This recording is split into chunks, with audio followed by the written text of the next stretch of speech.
All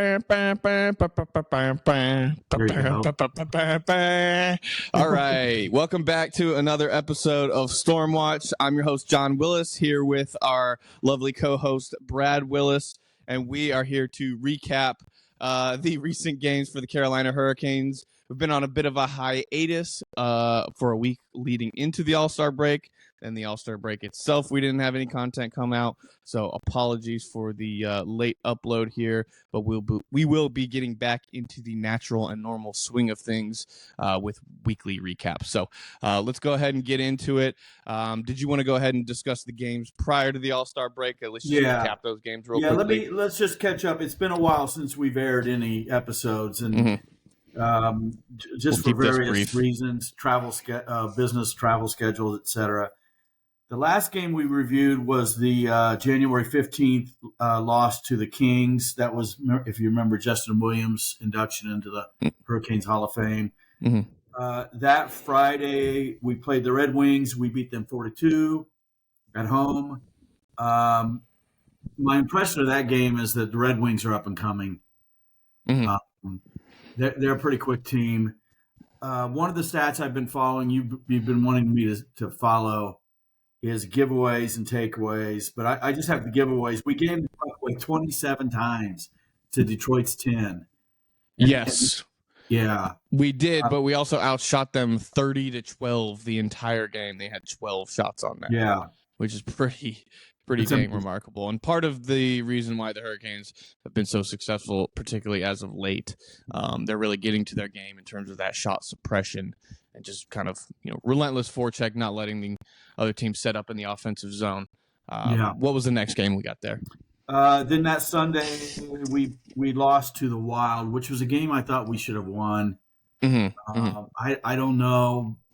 I can't really remember my impressions, but it just didn't seem like we had the energy that game. Yeah, we outworked them on this one. It was 42-19 were the shot totals, but 5-2 was your final score. Kaprizov pretty much, single-handedly beat us. He had a hat trick in this game. He did. So, that was definitely a game that was very winnable. We should have won that one, but then we ended up pulling out a really good victory. Won the next game with a 3-2 win over the Boston Bruins. I believe that was in TD Garden as well. Yeah, in the Boston Garden. So really good win there. Yeah. Outshot them 33-28. Natchez, Teravainen, and Martinook with the game-winning goal there. Really good game there. And that was Spencer Martin's first game as a Hurricane. So nice to see him get the W. I believe he's already gotten that's his second, if not third win against Boston this season. When he was with Columbus earlier in the year, he beat them at least once as well. So, right. And it's interesting because I don't know if it's us trying to match our opponent or our opponent matches us, but I think that may have been a game high. The Boston game, a season high in hits for us. We had 25 hits to Boston's 28. Yeah, and there's a little bit of bad blood there. More than we did, double what we gave. Say again? I said there's a little bad blood there. I mean, it's not as recent history as it was a few years ago. But obviously, most Carolina fans would say that they don't like Boston. Hey, John, stay about where you are right now, because when you sit back, you start pixelating a little bit. Okay, I think that might just be what you're seeing rather than the overall final product, but good to know. Perfect. Okay, Boston, we won. Then the very next night, we come back and we beat the Devils. That's our first meeting of the season with the Devils. That surprised me that it took that long to have the first the first meeting. That was a game where we pretty much had it in hand until late. I think the third period, the Devils scored their only 2 goals, right? Yeah, that's 2 back-to-back games where it was kind of similar. It was we were up 2-0 against Boston. They ended up tying it, and then Martinook with a late goal. This game we were up 3-0, but in the third period, the Devils do get 2. Luckily, we were able to hold on that in that game. So, good result there. So then Arizona was a Saturday game we won. That puts our record for the month of January at 8-3. Wow. Losing really to the Blues, the Kings. The Blues was in overtime, so we got a point on that one. Or the shootout, excuse me. And lost to the Kings and the Wild. but we won most of all the rest of the games against good opponents too. So that was a good month. 8-3. Talk about shot suppression. The Coyotes got 11 shots on goal. That was only 11. They had even less than Detroit. Yeah, 11 shots on goal. They had no 39 to 11 were your shots in that game. Yeah. 0 shots in the third period. 0 shots in the third period, yeah. Wow. Okay. And it was 1-1 with just about Orlov scored to make it 2-1 in the final minute, and then Jesper Fast adds another one. So we didn't even get the game-winning goal until the last minute of regulation. 39 shots to 11 on that one. Hurricanes really dominated that one throughout. Really, really good game. And that does take us into the All-Star break. Not really much to report on the All-Star break. I definitely didn't watch much. I watched a little bit of the skills competition. No Hurricanes were involved. It's pretty boring overall. I don't know. I don't understand. Didn't Aho win the most accurate shooting competition last year? I believe that was the last time he was in it. Okay, I don't know if it was last year, but he did win the most accurate shot competition. Yeah, I just figured maybe it wasn't last year, but I thought it was last year. If it was last year, then I feel like if you won the competition last year, you should at least be automatically entered into this little kind of round-robin competition they had going this year. Anyways, kind of a snooze fest. Couple interesting, things with Michael Bublé, but other than that, it was a relatively tame All-Star break. But coming out of the All-Star break, it's always tough to come out of the All-Star break or any sort of break, extended break. This one was pretty long for us. It was like a 10-day break at least, something like that, between the games. Yeah, between the Arizona game and the Vancouver game was quite some time. Vancouver was our first opponent after the All-Star break, so not exactly the easiest opponent. You're playing the best team in the National Hockey League, at least in terms of record, as your first game after a long break. We're a little bit slow coming out of the gate. We did end up getting the first goal of the game. Martinook makes it 1-0, but by the end of the period, Elias Lindholm, with his first game as a Canuck, makes it 1-1 on the power play. Again, on the power play, Elias Lindholm opens the scoring in the second with another deflection, also, again, on the power play, as I mentioned. And then Aho does tie it near the end of the second period. The game was tied. There was a good chance for us to kind of build some momentum and take, with the Aho go and take that into the third period. It looks like that might have been the case, but Coach Chekhov gives up an easy goal. I don't know how much of it I really fault him, but the body language was not good on that third goal. Not good at all. Not good at all. And that was probably the most disappointed I've been in Coach Chekhov as a Hurricane so far. Really, really hard to just You're very lackadaisical. Get back to your crease, man. Get back to your crease. Yeah. Get back to your crease. At least make it look like you're trying to get back in a hurry. That's the part that he just waltzed his way back, and then he's standing upright. Yeah, I didn't like it at all. But that ultimately is the game winner. JT Miller puts it in the back of the net. That's the game winning goal. Hurricanes did press with this game to try to come back, and I think they actually played their best hockey after that third goal of the game. But it was just too little, too late. They weren't able to get enough past Thatcher Demko in this game to really get the result that they wanted. It was a fairly evenly matched game. My takeaway from this game, though, was Vancouver's a good team. And not only are they a good team, they're a big team. They're a big, big team. They've got some behemoths on that team. And they all can skate really well as well. So, come playoff time, I think that's going to be a really, really good team. Really hard team to knock off. Well, check this out. Before the game, I always write down the goalie stats. Demko, 26-8-1. 2.44, 920 save percentage. Yeah. He's having a good year. Yeah, he's a big goalie too. He's huge. He's big. He's huge, but he moves well, and he was good enough to get the victory against the Hurricanes this night.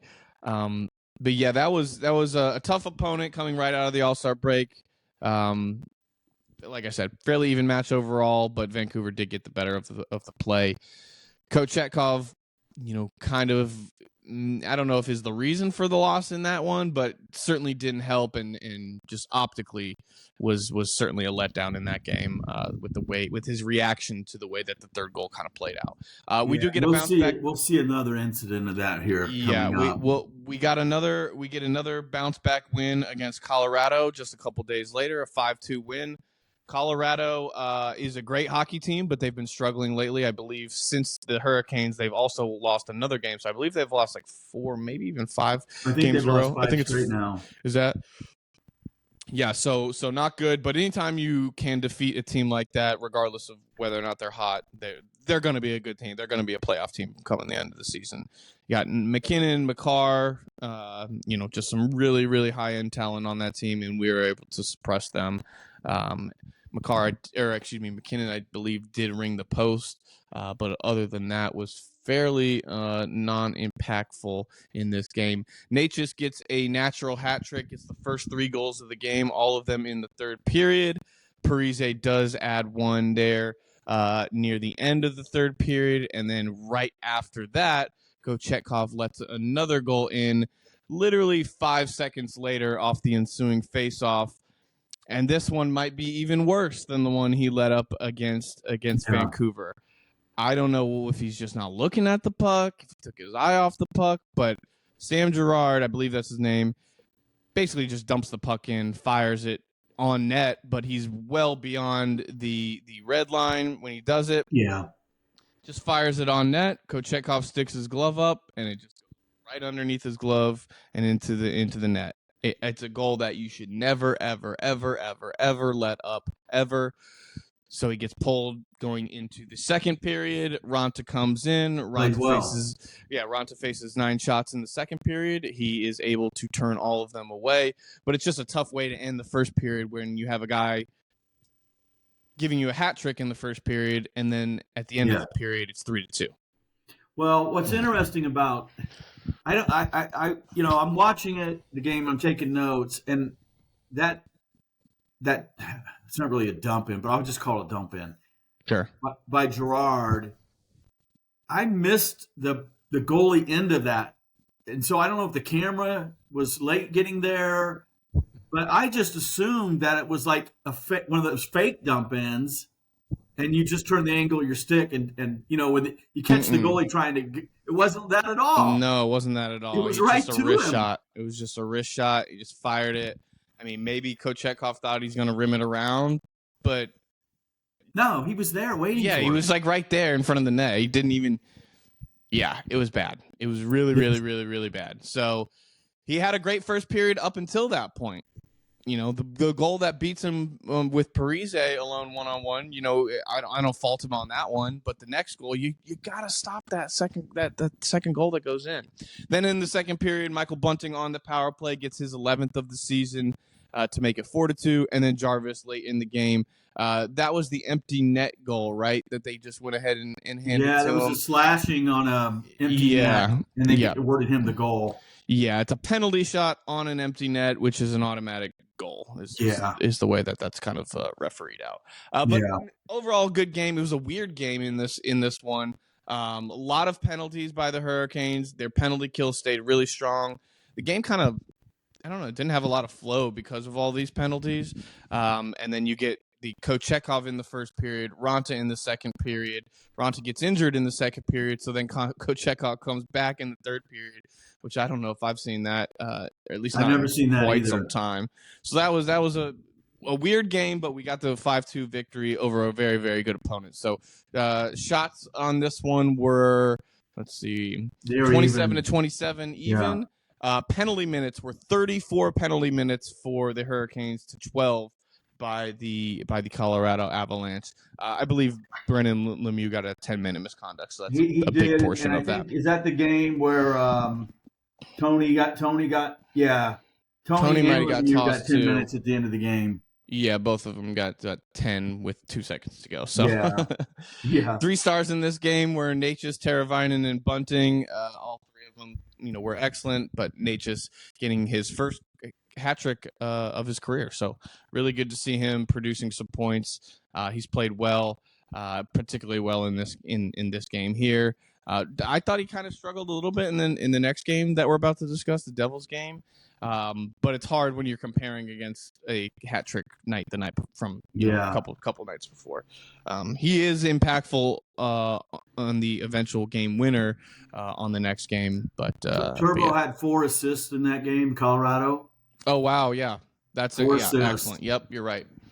So Turbo's heating up.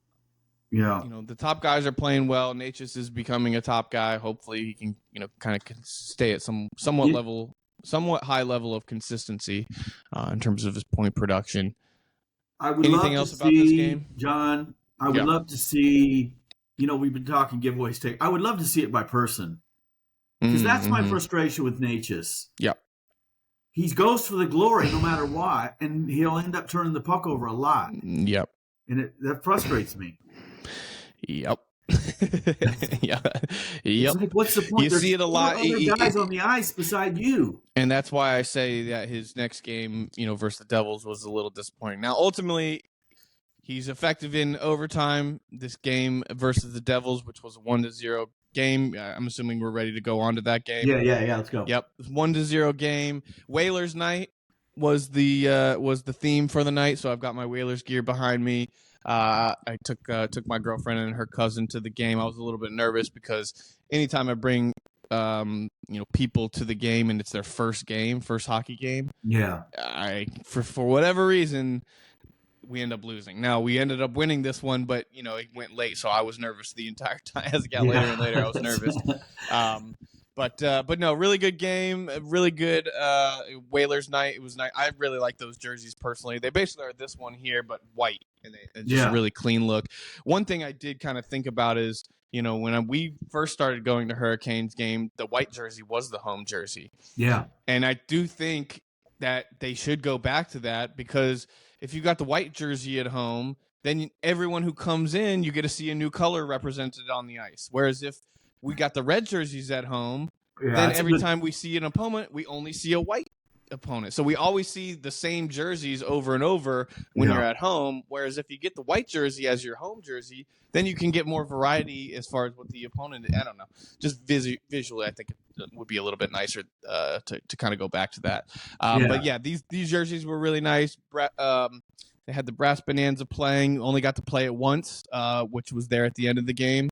But yeah, it was a good game overall. The Hurricanes really kind of built the game. I thought they got stronger as the game went on. Fairly kind of average or pedestrian, first 20 minutes, maybe first 30 minutes of the game.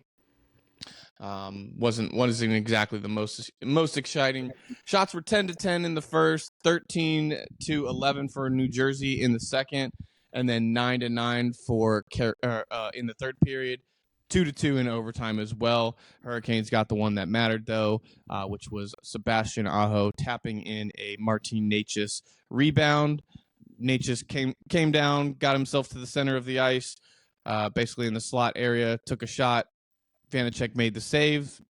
Puck bounced up in the air, and Aho was able to basically bunt it out of the air and put it in the loose net, open net. So good win overall for the Hurricanes. It was a fairly well structured game in terms of the defense by both teams. Shots were 32-34, but no one really had any really grade A looks.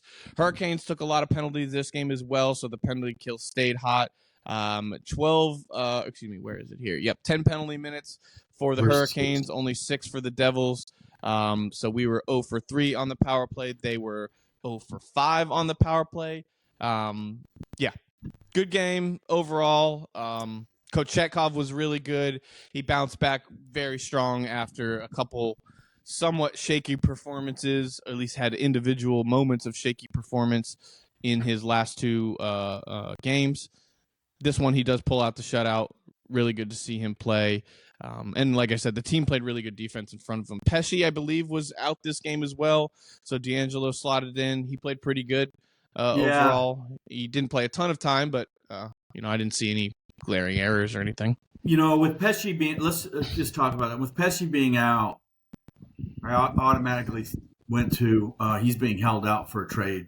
There's a trade going on. And they promised their trade partner they're make him a healthy scratch or whatever until the trade happens. But maybe that's just me, theorizing. Yeah, it could be. Same with Ronta too, because that surprised me that he came out after coming in and stopping 9 shots. I didn't see him get hurt. No, I didn't see him get hurt. I didn't see him get up and linger or anything, but it's already been reported he's going to be out for at least 2 weeks. So something is happening. They've at least got a timeline on it. So I think that's more legitimate. I'm going conspiracy theory here for now until I'm proven otherwise. All right, sounds good. So one thing, a couple of notes. The Natchez hat trick was his first career hat trick. Yep. Versus Colorado, right? Yep. Svech came out. You mentioned, I think, came back in the Devils game. Yep. First game back for Svechnikov I was looking at the stats this morning. We've got 2 players that are point-a-game players, Aho and Svech. Mm-hmm. And Svech has only played 30 games. He has to stay healthy. We're not going to win the Stanley Cup.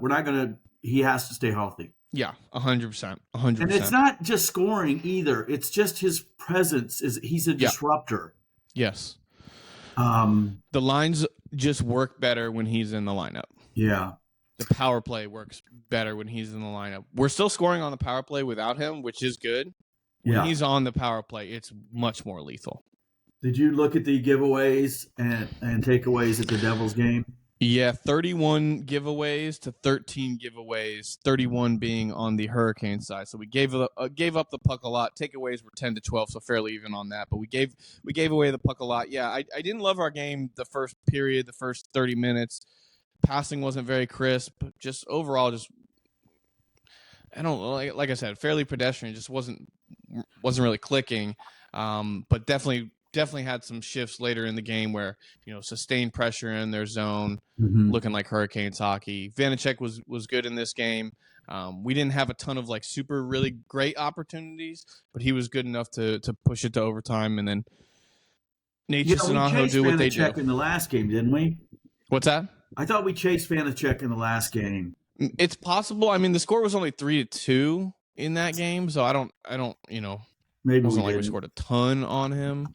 I believe they had Nico Dawes in at one point.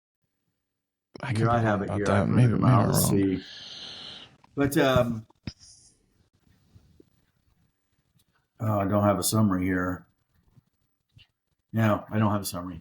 The other thing I wanted to know, it was neat that they were referring to the Whalers as the Hartford Whalers all night. The referee was even calling 2 minute penalty. Oh, did he? Yeah. Oh, okay, that's cool. Yeah, that's cool. Yeah, I'm surprised you didn't hear that from the announcement.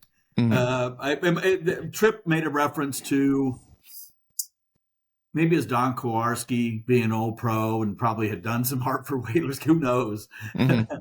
But that was kind of neat. Every time we have Whalers night, I don't know, for whatever reason, I always want to do the brass bonanza in a Peter Griffin kind of. I guess it's the New England connection, but I really want to see Peter Griffin sing the brass bonanza song. Just a weird side note, but it was a good game. The Hurricanes are looking good after the break. The game against Vancouver was a tough. You hate to be playing the best team in the league, at least record wise, as your first opponent after an extended break. I think it was a little bit of a wake up call. Kind of as that game went on, they started playing better and better. They ultimately got the loss. From the poor effort by Kochetkov on the game winning goal. Don't know if he would have saved it otherwise, but still you got to at least try a little bit harder. And then it was a good way to bounce back against some good opponents, really good opponent in the Avalanche. And then New Jersey is trying to get better. It was their first or second game back with Hughes, so they should be on the upswing here coming out. They're pretty desperate, and they were playing pretty desperate. It was encouraging to see how good we played against a team that's really really hungry for a win. And it's always good to just for kind of no reason at all, just boo Eric Holla every time he touches the puck. I have no idea why that is, because I like Holla when he was with our team. So I liked him when he was on the team. So I think it basically stems from one incident where we played. He was a little bit harassing Natchez after he had left the team. So he played for the Hurricanes. I don't think Rod and him got along super well, but he was an effective player while he was in the lineup for us. So, maybe there's a little bit of beef with the actual team itself with Rod and him. That being said, he moved on, and then his first team that he was with, I can't remember who, was it Boston at that point, but whoever he was with as soon as he left us, we then played that team in the playoffs. There was one game where he was kind of harassing Natchez a little bit, but I mean, it wasn't anything like super crazy or anything. And so kind of from there, the booing started, and then the booing intensifies because of the fact that we just keep beating him in the playoffs, and fans are aware of that. Yeah. And then you see him with a Kane Sucks bracelet on. I don't know if you've seen that. He wears a bracelet that says Kane Sucks on it. Okay, that's why he needs. So from there, it just kind of escalates. I mean, it's not going to stop at this point. So, but yeah, there's really no reason why he's hated, but it's fun that he is hated. Let's just put it that way. I don't mind booing him every time he touches the puck. But yeah, who was the guy that put Eric Cole in the hospital? The Pittsburgh defenseman, Brooks Orpik. Orpik. I knew it started with O. Every time he touched the puck for years, he was booed. Yeah, that rightfully so. Yeah. But yeah, the Hurricanes are playing really good hockey right now. Going into the All-Star break, they were great. They had one loss in the week preceding the All-Star break to Minnesota. They've got one loss here in this week against Vancouver, which again is the best team in the league, at least at this moment in time. The penalty kill has been great. They were 0 for 6 versus Colorado, which has an excellent power play. They were 0 for 5 against the New Jersey Devils, who has a very, a lot of skillful players on that team as well. I know New Jersey has a bunch of injuries at the moment, but still, they've got a ton of skill on that team. So, penalty kill is looking great. Natchez is looking good. Kochetkov, we'll see how consistent he can be. But when he's good, he's really good. He's definitely the highest ceiling out of the goaltenders that we've got at the moment. So I say we keep riding him until we can't anymore, until he's proven that he doesn't have the mental headspace to keep starting games. But for right now, he's definitely the best goalie we've got. Hopefully, Freddie returns soon. I think. Let's do a little bit of thinking on kind of the WWGMDW situation. What would GM Don Waddell do? And I think as far as goaltending is concerned, the plan is just to wait it out. Yeah. Right? You've got 4 guys. Most of them are made of paper mache, but you would think that they can hold it to 4 of them. Hopefully you can get 2 guys that are going to be able to start on any given night. Okay, so 2 quick stats, and then I'll talk about what would Don Waddell do. All right, go ahead. They're second in power play percentage, so they're at 27.7%. Think about that, Canes fans. 27.7%. That's I don't ever remember being that high for Carolina. I've never even heard. That's inconceivable from where it was last season. And we're 4th in the penalty kill at 84.2. That's amazing that we're only 4th. Yeah, we had a pretty abysmal start to the season in terms of the penalty kill. So, yeah, So okay, so here's what I was thinking. First of all, I kind of want to think out this in our last publication, our last airing, our last program. We talked about goaltenders. Yep. And I mentioned the word incremental, right? Mm-hmm. You're incremental. So if you're taking Kochetkov, let's just say, use him as an example, he's saving 90% of his shots. Okay. Which I would kind of consider average. Sure, yeah. Average for a starter. If you get to 95%, you're talking elite goaltending. Yeah. 95, right? Super elite. 1 out of 20 shots goes in versus 1 out of 10. Mm-hmm. So in the Canes world, where they're giving up maybe 25 shots a game, right? You're looking at 1 to 2.5 goals for someone like Kochetkov. Okay, yeah. I'm versus a goal and a fourth, or a goal and a fourth. Yeah. So that's what I'm talking about, incremental. So for that, if you're going to get a goalie, you need to have someone that's moving the needle on over a 25 shot game, let's say on average. Right. And if you're not moving the needle, then why not just go out and get someone who can give you a half a point a game from a forward standpoint and make up that difference? That's Agreed. where my head is at. Agreed, because for sure. we got guys on the team, and this is where I'm going to, we talk about it and we kind of brainstorm what we could do in terms of a trade, but I'm going to bring up a name. It's not going to be a popular name with Caniacs for me to bring up, but I'm going to bring him up anyway, and that's Jesper Fast. Mm-hmm. Because it seems like Jesper's been relegated to a lower line. Mm-hmm. Jarvis kicked him off of the stall line, basically.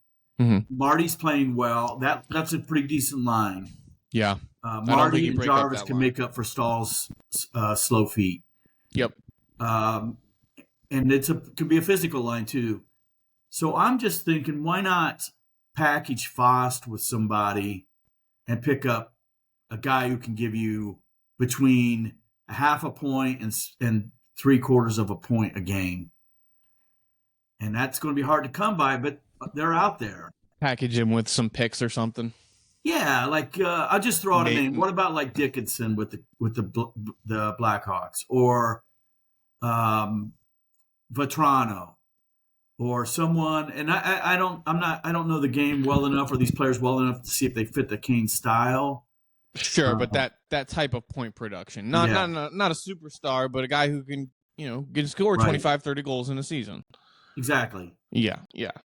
And because Fast he's not going to get. He'll get. I don't know what he has now, but I assume he'll probably be in the. I'll get around 10, maybe. Yeah, around 10. Yeah, something like that. Yeah. And Drury's at 8 right now. Drury may get to 15, 14, 15. Who knows? I don't know that I want to give up Drury because he's young. Mm-hmm. And he seems to be pretty smart. Yeah. Fast's asset is his speed and checking ability. But he's not a scorer. Yeah, I mean, I wouldn't even necessarily say his speed is his asset. His asset is he makes the right play at the right time, and you know what you're going to get. He's a steady Eddie, right? Yeah. He's going to chip it off the boards. He's going to go after it. He's going to work hard to go after it. He's going to do his best to make a turnover. He's a decent passer. He can shoot well enough when he's got the open net to put it back in the back of the net. But it's Jesper Fast is a smaller version of Jordan Stahl, right? In terms of offensive ability, I'd say is about the same. Defensive ability is about the same. That's a good analogy. You probably give Jordan Stahl the edge as far as defensive ability only because he's a bigger body and he's bigger, physically do more, right? But I mean, he's that same type of player. They're not the offensive stalwarts. They never were, and certainly Stahl has as he's progressed throughout his later years, has gone a little bit less and less on the offensive side of things. But yeah, there's the same type of player. But yeah, I love Jesper Fast. I think he's a really good Hurricane. I think he really knows how to play Hurricane-style hockey. Yeah. And so I don't necessarily hate the move, but he plays Hurricane-style hockey. So if you get a guy who's, like some of these guys that you mentioned, if they can't play Hurricane-style hockey, sure, maybe they're giving you some goals, but are they still going to be in the positive on a plus-minus? I don't know if Jesper Fast is a positive right now. Right now he's playing on the fourth line, so I wouldn't expect much out of his stats. That being said, he's not too far away from zero, I couldn't imagine. I think Jesper Fast. I think anyone on the fourth line. I think even Drury. Because he is young, he might be looked at as a little bit more valuable. He's certainly more valuable on as far as trade propositions go than Jesperi Kotkaniemi. Kotkaniemi has 3 points in his last 20 games. He's got no trade value though. Yeah, and he's got I don't know what his contract is, but it's at least $4 million a year or something like that. And he's got like 5 or 6 years left on it. He's untradeable. He's completely untradeable. Yeah. Unless he's just part of a package. Sure, but he's not going to – no one's asking for that piece of the package. He's something that you can give to a team who maybe needs a third or fourth line center. but you're never going to get more than that out of him. You have to eat some of his contract. The thing with him, I don't know whether you noticed this. I mentioned that he seems to be falling down a lot. Every game, he's falling down. I haven't. I remember you mentioning it. I haven't specifically been noticing it. He had a good game. Was it Colorado or maybe even Vancouver? He had some good looks late in I believe it was actually Vancouver. He had some good looks. And he has flashes where he's a really good player, but he just doesn't produce. Yeah. You know, if you look down the middle of the ice, our depth chart, right? At least the way I would organize it is Aho, then Stahl, then Drury, then Kokiniemi as your Fourth centers line. 1 through 4. Yeah. Ideally for me, it goes Aho, whoever number 2 is, 3 would be Stahl, and then 4 would be Drury. If you can have Jack Drury be your 4th line center, I think that makes a ton of sense. He's a very smart player. He can, he's not going to play a ton of ice time, but he can make the most of his ice time, right? Kokiniemi, I don't know, he's a 4th line center at this point. Jack Drury certainly is a better center right now than Jesperi Kotkaniemi is. Okay, Kotkaniemi is very responsible defensively. He does good things every single game. He doesn't do enough good things on the offensive side of the puck to warrant the contract that he has, to warrant the length of that contract that he has, to warrant him sticking around as a Carolina Hurricane for too much longer if he can't pick it up. I was really hopeful and optimistic that he would take the next jump of his career. He's old enough and he's long enough into his career that a jump either is happening right now or it's not going to happen again. Kind of the same thing we're seeing here with Necas, right? Necas has all of and Kokiniemi as well. They're both big, strong, fast players. Kokiniemi has a hell of a shot. His wrist shot is exceptional. It's probably quick. Second to Andrei Svechnikov on the team in terms of, the actual speed of the wrist shot. He doesn't shoot the puck enough. He doesn't shoot the puck, at the right opportunity. Yeah. He tries to make the pass a little bit too much. He's got a little bit of Teravainen in him when it comes to that side of things. Yeah. He's an endlessly frustrating player because he appears to have all the talent in the world. He can win faceoffs. He's a big body. I've seen him, get down in front and make deflection goals. He can do he can be the guy in front of the net, getting those garbage goals, picking up the rebounds and putting them in the back of the net. He just doesn't do it consistently enough, and he's not the positive, as compared to what he's getting paid that he should be. Last year, let's just do his Carolina Hurricanes. 21-22, he had 66 games played, 12 goals, 17 assists, 29 points. He was a +3. Last year, he played all 82 games, 18 goals, 25 assists, 43 points, +10.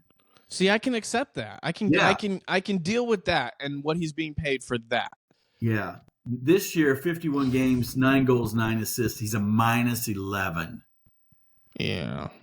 I mean, I just pulled up his ice time. His ice time is dwindling. Dwindling is the wrong term. It's a precipitous fall. It's falling quickly. And so, let's kind of talk about that as it relates to someone like Elias Lindholm, right? Mm-hmm. The Hurricanes aren't going to overpay. It's never going to happen. They're not going to do it ever. Elias Lindholm is the guy that you should have overpaid for. He had an immediate impact against Vancouver. He was the reason that they won that game.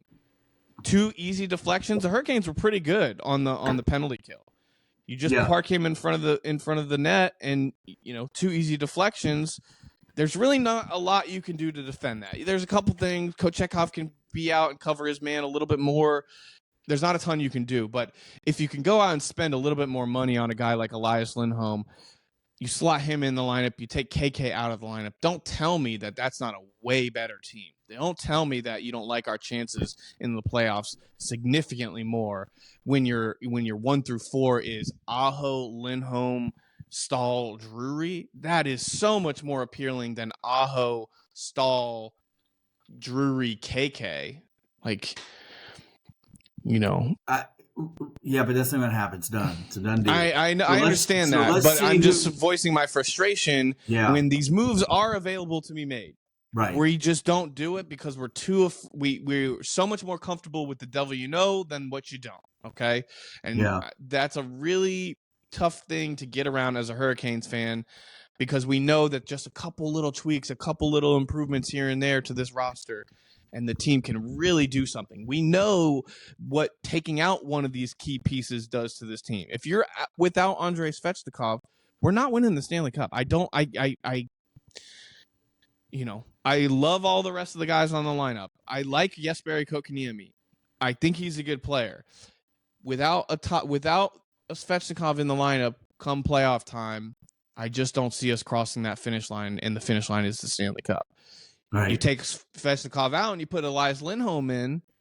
Don't you think we got a much better chance of, he's not exactly the same player, but he's going to give you a lot of the same things. It's tough. It's tough. I haven't heard any news lately, but I'm at 4%. Just FYI. Okay, well we can close up, but there's a lot of players on teams that aren't going to make the playoffs that I think we should be looking at. Agreed. There's also a lot of teams that are right on the line right now that, it's going to be tough to see whether or not they're going to be wanting to sell, right? There's like teams like Arizona. Right now, I believe Arizona is in a playoff spot. They've got a couple guys on the lineup. I wouldn't mind at least taking a look at, asking them how they feel about potentially, I know Don Waddell wants to find someone he can re-sign after, getting them traded over to us. Yeah. I don't think he wants a Domi situation where you get a guy, although Domi is the right type of player to kind of risk something like that on. There's not a ton of those guys out there, but yeah. We'll take a look at it next episode. We'll talk about potential trade options, what is and isn't available, what could be available, what those potential returns from the Hurricanes organization would be to get those players. Talk about some bundles. So let's do a little bit of research, in the coming week. We'll figure out, we'll have that WWGMDW conversation just a little bit more in depth, talk about more specifically which players we're actually thinking about. But thank you so much for watching, everyone. Please share as much as you can, like as much as you can, any sort of upvotes. If you want to downvote it too, I don't know, that probably helps with the algorithm as well. Any interaction on the page, we really, really do appreciate it.